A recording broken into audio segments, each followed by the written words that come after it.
PNP OIC Police Chief Inspector Christopher Abesha upang personal na hingi ng pakikipagtulungan at kooperasyon ng mga lahat ng mga barangay officials sa pamamagitan ng mga barangay captains para sa peace and order situation sa lungsod.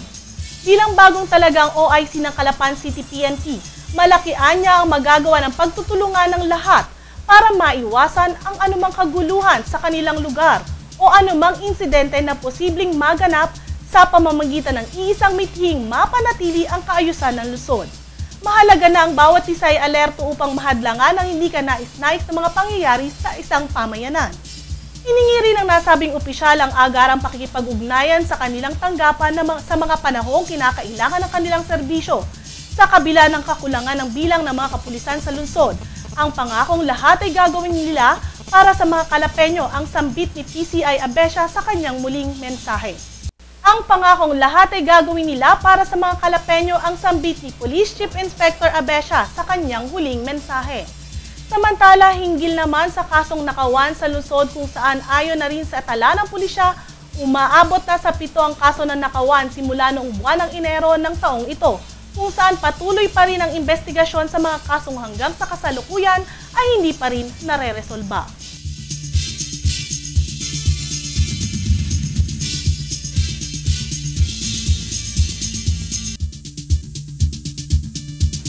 Magbabalik po ang TVNet Newsline. Have you been looking for the perfect piece of furniture for your home? Come, visit us at Homemark, the biggest furniture store in the South. From varieties of beds, sofas, dining tables, cabinets, occasional cabinets, and many, many more. At Homemark, we know the value of furniture. That's why we give the best quality at the lowest price. So why wait? Come and visit us at JP Rizal Street, Barangay Camille Mill. Homemark is truly the mark of your modern home. Magkabahay sa pamahay, Barsanaga Nauhan, a housing community for Pag-ibig Fund members and private employees. Offers townhouse and duplex units, lot area 62 square meters, floor area 36 square meters. At 375,000 price package, only 2,100 monthly through Pag-ibig. Wide landscaped entrance, guardhouse, perimeter fence, parks and playground, big water tank, cemented roads, electric supply with concrete posts, with nearby commercial area, model units available at the site for viewing.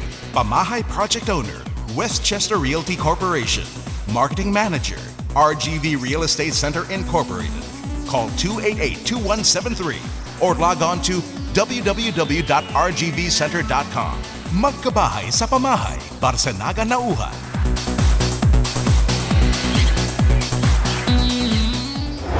Sa huling araw ng pagpapatala ng mga mag-aaral sa mga pampublikong paaralan para sa lungsod, bilang paghahanda sa nalalapit na pagbubukas ng klase sa ika-15 ng Hunyo, ika-11 ng buwang kasalukuyan ng nagdaos ng pagpupulong ang mga guro ng Kanubing National High School sa lungsod ng Calapan.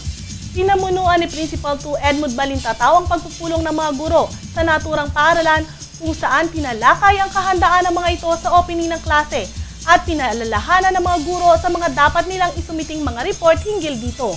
Maliban dito, makikita naman ang malaking pagbabago sa ilang mga parang kalahok sa Regional Brigada Best Implementer Contest sa lungsod.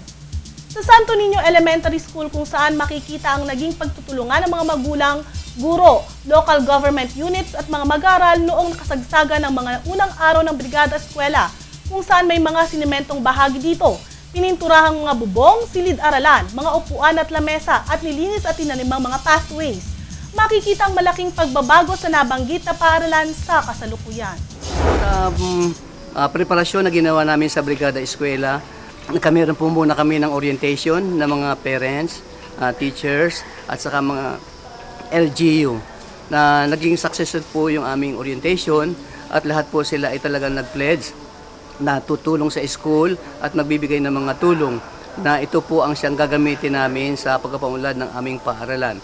Ako po ay natutuwa dahil ang daming nag-participate, almost 200 plus noon pong first day. At ako po ay talagang nasisiyahan dahil may kanya-kanya silang tuka at kanya-kanyang trabaho na kanilang ginampanan. Sa Samantala sa Canubing National High School, malaki rin ang naging pagbabago kung saan may bagong patayong bako dito, mga napinturahan at nirepair na mga bubong, mga silid-aralan at kagamitan sa loob nito at bagong linis at patabas din ang damo sa school grounds dito. Napakaganda po na resulta po na aming brigada eskwela sa ngayon. And then, sa tulungan po ng local officials namin, ng mga magulang, sa po ng mga teachers at mga estudyante, naisagawa po namin ito ng napakaayos. Base po sa record namin, nakaipon po kami more or less total work po ng mga 86,000 worth of services being rendered ng mga magulang. Kasama na po yung sa local officials, mga NGOs, internal and external stakeholders. Sa tingin po namin, meron naman po kasi base po sa record namin, materials lang po namin napakalaki po ng naiambag lalo na po ng mga magulang at ng city government of Calapan. Kasabay ng pag-asang manalo naman ang mga nabanggit na paaralan sa nasabing contest ay ang di maikakailang magandang dulot ng maayos at malinis na paaralan sa mga magsisipasok na estudyante sa pagbubukas ng klase sa mga pampublikong mga paaralan.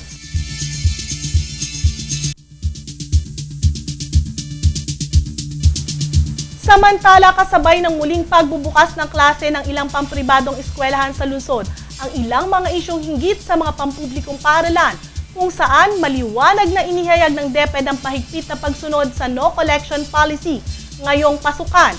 Subalit ilang mga magulang ang nagpahayag ng kanilang pagkadismaya dahilan na rin sa hindi pagsunod dito. Kaugnay nito, matatandaan na sinabi ni City Division DepEd Superintendent Araceli Rada Salmurin na ipinababalik ang lahat ng mga siningil sa mga nag-e-enroll, kasabay ng ilan pang mga alituntunin gaya ng hindi pag-oobliga ng pagsusuot ng school ID at uniform. Matapos ang isang linggo, ayon na rin sa ilang mga magulang na nakapanayam ng Newsline team, hindi pa rin nila makukuha ang naibayad na nila para sa computer fee. Bagos sa kabila nito, ikinatuwa naman nila ang naging resulta sa ibinulalas na usapin dahil marami ang kanilang natulungan ng mga pamilya tulad nila na nasa maralita ang pamumuhay. Sa huli, pasasalamat ang kanilang hatid dahil sa pagkakataong ito ay naipakita nila ang realisasyon ng pamumuhay ng bawat isa na tulad nilang mga kapos ang pamumuhay. Mahalaga para sa kanilang edukasyon na kalakip ang pag-asa at pag-unlad ng kanilang pamilya at ng buong bansa.